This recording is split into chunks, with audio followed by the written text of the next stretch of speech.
I can't even begin to tell you how much I love your new album. You like it? Oh, great, thank you. I took enough out of it, I can tell you. I don't know, it sounds relatively simple music, but we were trying to get, you know, a good vintage ethnic sound to the production as well as everything else, and there was nothing we could. Some of the songs were quite long, and somebody else would have quickly edited, you know, verses out and things, but I just left it as it was, you know, kept the spirit going in it. I was really fascinated to find out what a perfectionist you are. I've always thought you were the sort of person that could get something great the first time around. Well, the problem is, I usually can get the backing track or the feel on the first take or two. That's not the problem. It's just by the time you start overdubbing and mixing. I think in the mixing area, I'm more of a perfectionist. You mixed this one twice, didn't you? Yeah, and we cut it about 4 times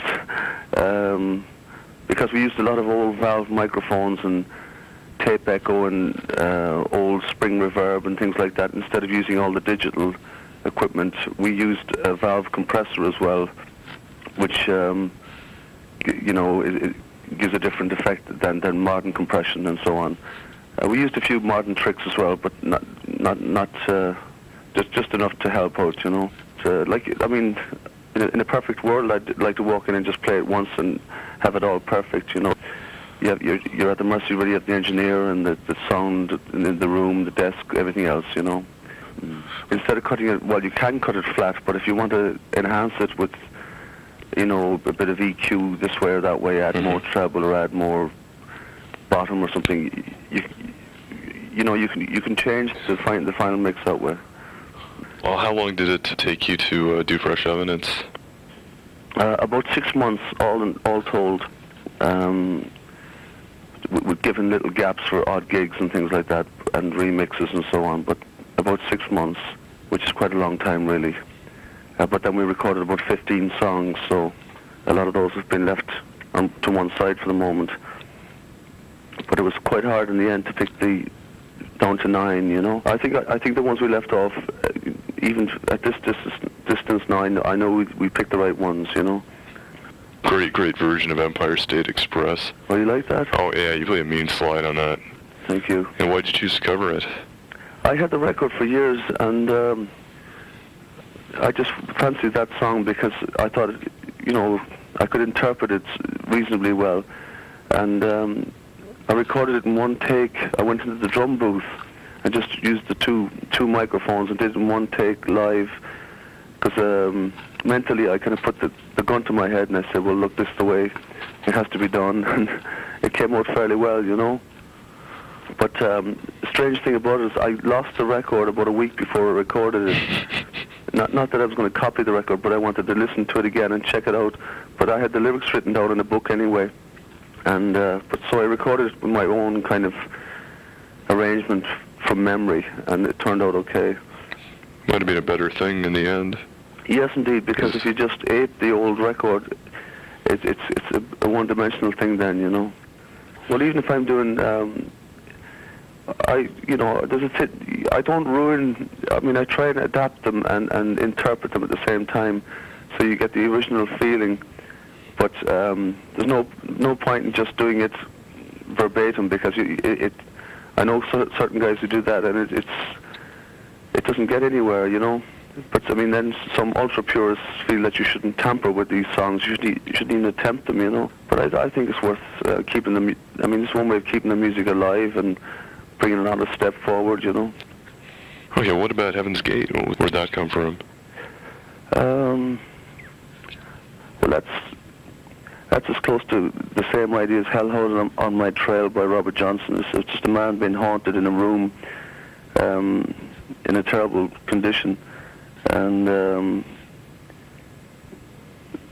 it's a semi-redemption type of song, you know.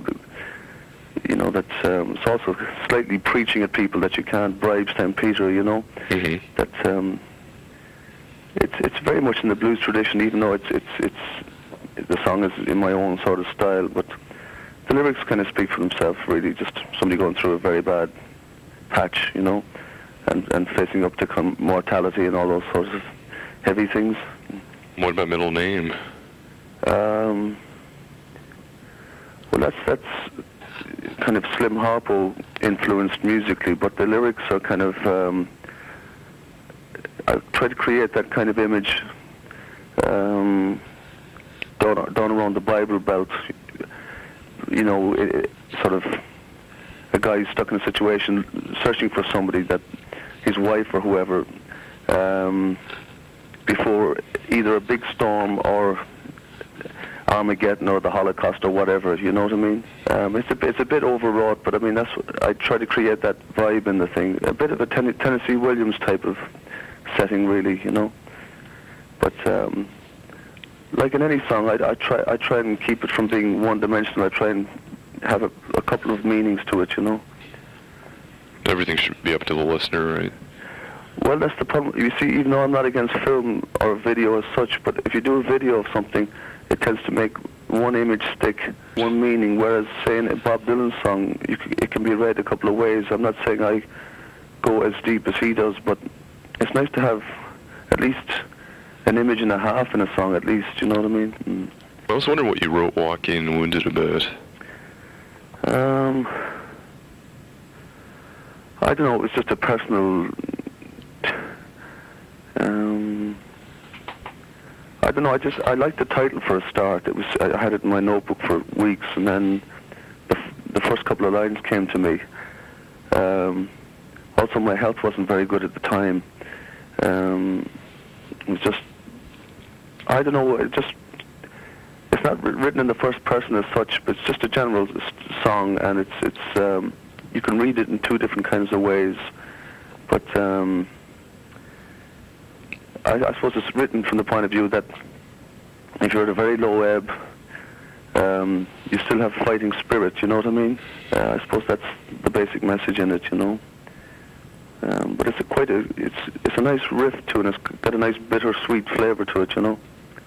You dedicated King of Zydeco to Clifton Chenier. Yeah. Well, I had a couple of records of his for years, and he's sort of the BB King, if you like, of Zydeco music.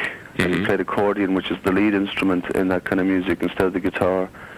And I just liked this. I mean, it's kind of blues, but it's sung in French, and it's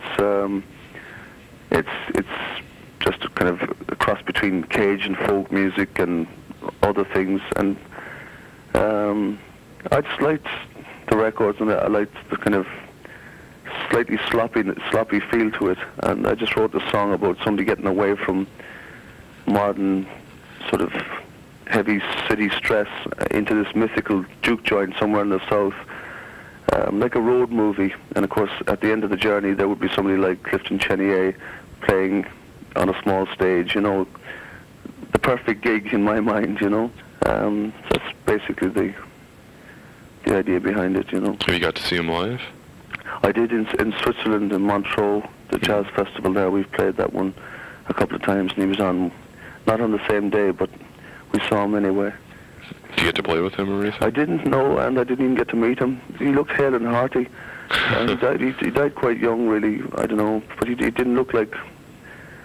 but that's the problem with these shows, you know, that you're on the same bill with people, and you're either too shy to say hello to them, or you say, oh, I'll see them again, sure, you know, that kind of thing. How come Fresh Evidence is the only record you've been able to release here in North America for 8 years? I don't know. We had an album called Defender, which did quite well in Europe. It's on Demon Records. And we could get deals over here, all right, but they just weren't the right... You know, there were too many stipulations in them about production and sleeves and control and so on. I don't know. The next thing we knew, we went on to the next album, which was Fresh Evidence, and at which point IRS were talking to us. So and so on. So and then we moved from Demon in London to Castle, our own Capo label, you know, through Castle, which is kind of has international connections with. They distribute records as well as videos and everything else. So it was a drag, really, not having Defender out, because from my point of view it was quite an important album, and it was like the brother and sister of fresh evidence. Even though it's a more of a rock production, there's a lot of blues on it, and there's a lot of what I think are fairly good songs lyrically and so on. And we do some of the songs on stage, so I wouldn't like it to get overlooked, if you know what I mean. Well, Iris is going to release it for you, right? Yes, they'll be out in about 10 days, and they're going to release all the old catalogue as well on CD, all the albums with lyric sheets, and some of the albums have been slightly enhanced with not so much remix, but just helped out on the new cut, digital cut. The only two that haven't been worked on yet are Photo Finish and Juice. There's one or two remixes I'd like to do on Juice, like the Mississippi Sheiks and Cloak and Dagger, but the rest I'll leave probably alone. On Juice, that was done in 1972 in a reggae studio, so it was done with very primitive equipment, so that might need a little more help, but I don't know, you know, I won't desecrate them anyway, you can be sure. So I guess you get on well with IRS, and they didn't want to tamper with your sound? Or No, it was from the word go. It was, you know, understood, and obviously they had enough confidence to take it, just to assume that we knew what we were doing and everything would be okay, you know.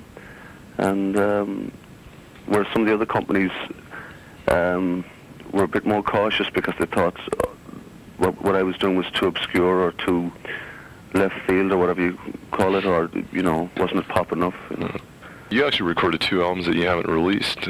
Why weren't you happy with them? Yes, indeed. Yeah. Well, in 78, I think, we recorded a complete album in San Francisco, and on the day that was being cut, I just turned against it.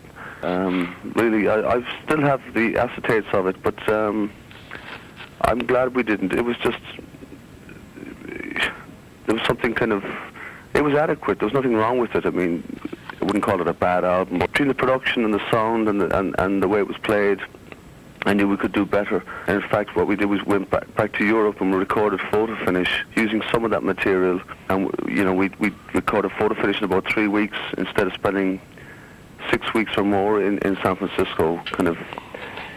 The other one I recorded was tentatively called Torch. That suffered from the same problems, just dissatisfied with the sound and the performance and the direction. So sometimes the best, easiest way out is just to drop the project and start afresh.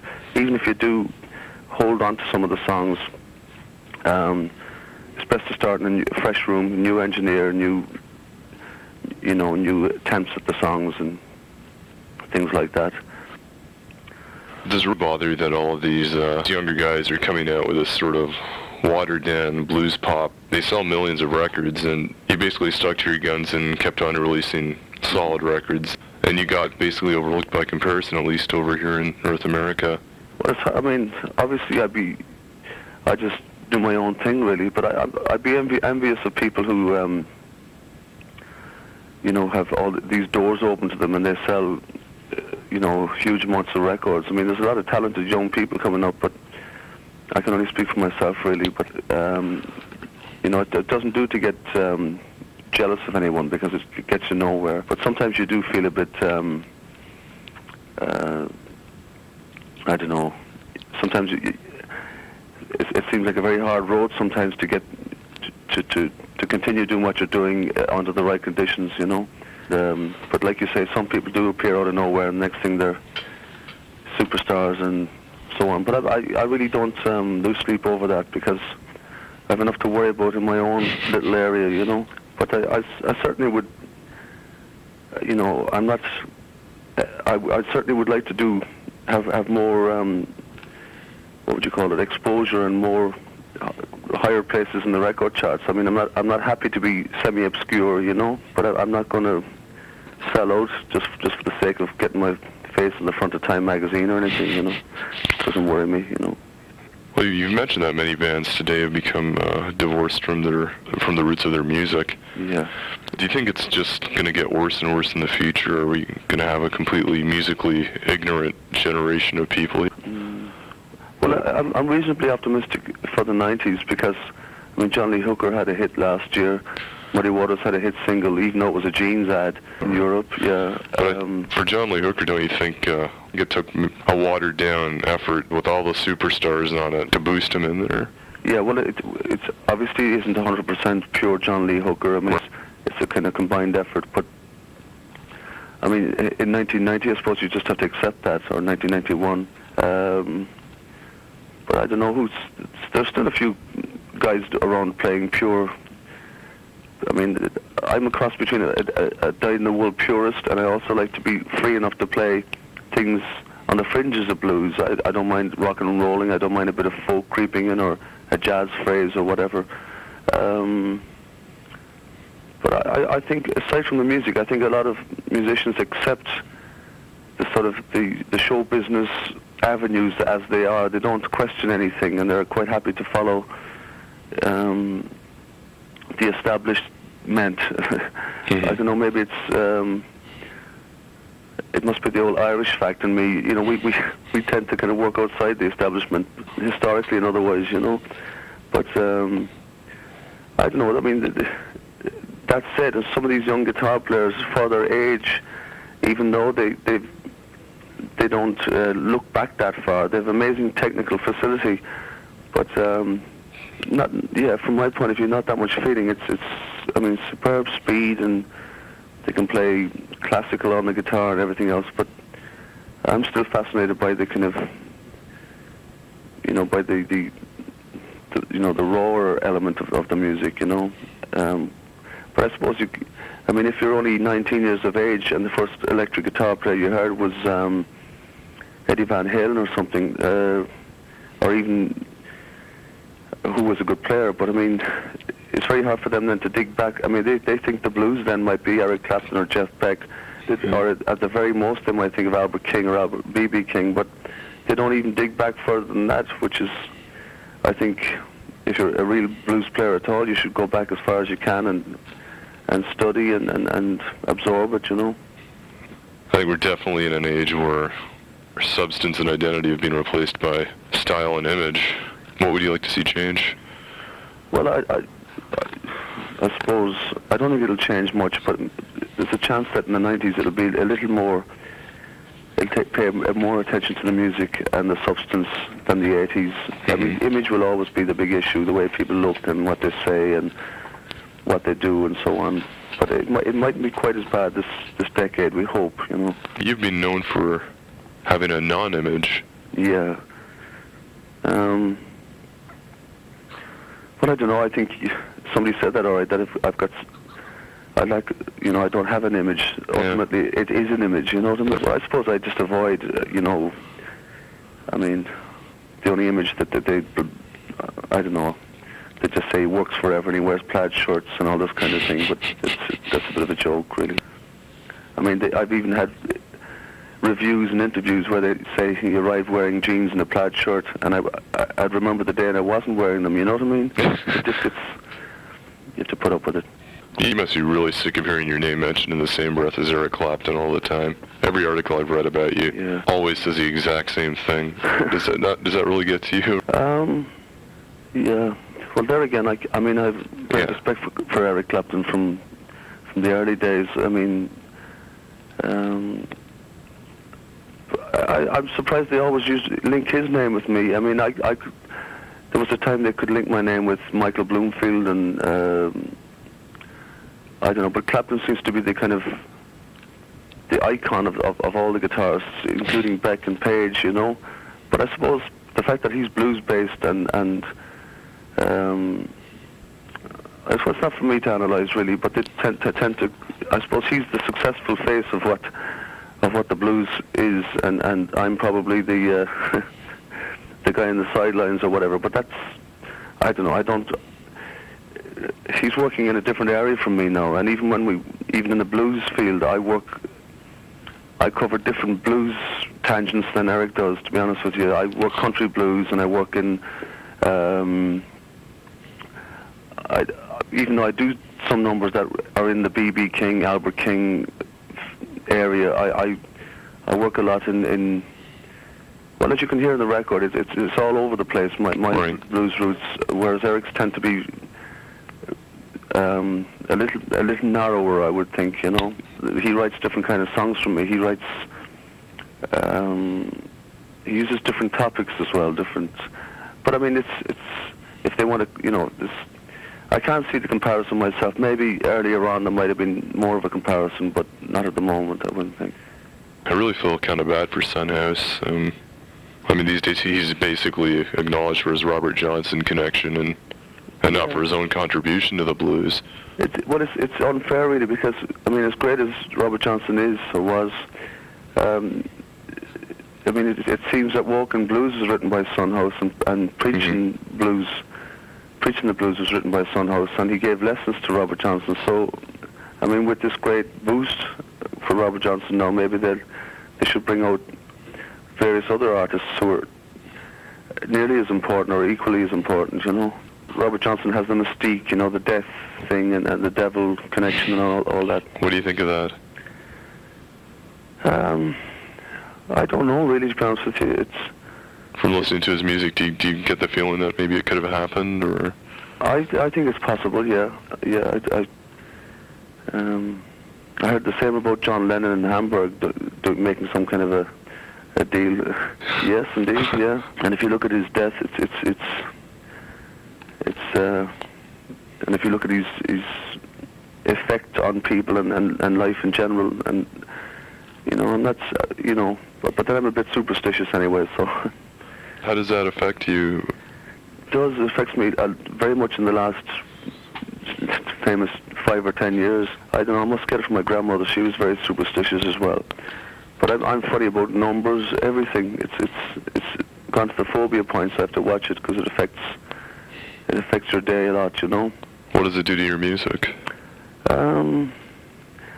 Well, it hasn't affected that, thank God. If you got really bad, you'd say, I'll pick that note instead of that one, or I'll sing this song before that, or, But I mean, even before I go on stage, there's certain things I do that are sort of gypsy superstitions, But I'm coping with them. Are you a very religious person? I suppose deep down I am, I certainly don't think that we're on this planet just revolving with nothing out there, And I suppose you can only judge from when you're in tight corners that you realise that, that you'd have some kind of belief, But I'd say I am, but I don't preach about it or, make it an issue of it. But I don't think it's a bad thing, in the end. I'm too scared not to be, let's put it that way. It's nice to see groups like Fairport Convention making their presence felt on the scene again. You've worked with Richard Thompson and some of those guys. Yeah, we did 3 acoustic concerts, one in London, one in Cambridge, and one in Guildford. I was Richard Thompson, David Lindley, Juan Martin, who's a Spanish guitarist, and myself. It was good, it was under-publicized, unfortunately, and it wasn't recorded. But we worked in 2s and 3s and on our own, But Richard Thompson was fantastic. I mean, he's, particularly on electric guitar, he's got a fantastic technique that, I mean, Mark Knopfler has a great technique, but a lot of it is, when you hear Thompson doing it, it's another story. My favourite album of his is Richard the Human Fly, which is going a long way back. It's the best of them. It was like his first solo album, so to speak, and there's great stuff on that. But it was good working with David Lindley as well. He's a good eclectic musician, But the irritating thing about him is that he does so many things.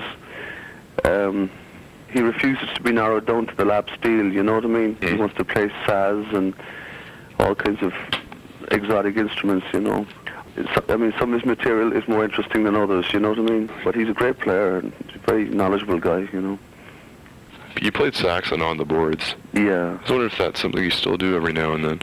I do it at home once in a while. The last time I played it was a small bit on Defender, one song called Ain't No Saint, which is kind of a Albert Kingish kind of blues. I just played triple track 3 saxes, but I'm very rusty on it now, unfortunately. I just got lazy and concentrated on the guitar more. But I still like it, and I wish I could play it as well as I used to be able to. Do you play any other instruments? Well, mandolin, harmonica. I can't really play piano, unfortunately, which is a great pity from my point of view. I can play a lot of stringed instruments, dulcimer a little bit, banjo, those kind of things, My sax is very rusty, I'm afraid. Is that something you still want to pursue? Unfortunately, I can't read music, so it's an instrument to play by ear is quite difficult, Whereas on guitar, you can progress without reading music, But we'll see how things go. Okay, tell me about your backing man, especially Jerry McAvoy and Brendan O'Neill. Yeah, he's still on bass. Uh-huh. He's been there since '71. Brendan O'Neill on drums from Belfast. He's been there for about 10 years. And we have Mark Falcom on harmonica. He's been playing off and on for about 5 or 6 years with me. So that's the touring lineup at the moment. And the chemistry is really good together? Oh, generally, yes, yeah. Well, it's good to have a lineup for a long time. I mean, there's for and against, but the plus side, you get an ESP going, so you can keep the repertoire wide open. We don't do the same set every night, and they recognize the song. I don't even have to tell them; they recognize the chord almost. So it makes for a very tight show, I was reading that you did 2 American tours where you were a guest artist, and you said you were treated badly, and I was wondering who the groups were and what happened there. Well, we've toured as guests with various groups, right back to the Faces and Deep Purple and Fleetwood Mac, and that was okay. They'd give you, a certain amount of lighting and a certain amount of stage room and monitors and so on. But then we toured with other groups, and it's not worth bringing up their names, but yeah. They gave us very bad conditions. One tour we actually walked off the tour, and they wouldn't even they wouldn't even let us use monitors, and then we got our own monitors in, and that caused more trouble. So that's really going to the bottom. And quite often it mightn't be the musicians' fault, but all the henchmen around them and the managers and so on were either afraid of us or they were just, I can see if you're absolutely, well, in Europe, for instance, we give the support band all the freedom of everything. In America, it seems that if you I can see if you're a brand new group where you'd have to accept anything you get, but I mean, if you've got some kind of standing, as I feel I have, you should be able to have some kind of reasonable conditions to work in, Well, it's just, I also find those tours a bit time-wasting because you're going back to Europe on the plane and you don't feel any great musical satisfaction from running through a quick 6 numbers, So I'm happier playing clubs and colleges and concert halls, but hopefully we'll do bigger shows again, maybe with a more sympathetic co-headline or whatever, but I'm not worrying about that for the moment. How do you think you've changed as an artist and as a person over the past 10 years? Well, I think I've been with certain gaps and things. We're not touring as much. We're not doing like 8 or 9 months of the year, so I've a bit more time to get a perspective on what I do, and I think I've improved my songwriting. I'm every bit as enthusiastic about playing still, and I'm still learning. Naturally, you change. In 10 years, you change as a person. You learn a lot from your mistakes and things. But I don't think, at source, I haven't changed that much. You do get, you do learn a lot of things as the years go by. Things, time wasting things and the right approaches and the right way to handle things. I suppose it applies to everybody, really. What do you think the highlight of your career has been so far? What are your favorite moments? I suppose some of the early gigs at the Marquee Club in London were important. Also, first trip to the US and Canada was obviously important. Playing in Hamburg was good. Also, some of those big festivals we did, the Isle of Wight and things like that. Also recording with Muddy Waters and Jerry Lee. Oh yeah. They were big things for me. And also the last 2 albums, they were so to get them recorded and released. They were kind of highlights in a way for me, because the 80s weren't particularly easy for me, So to get into the 90s is a good feeling.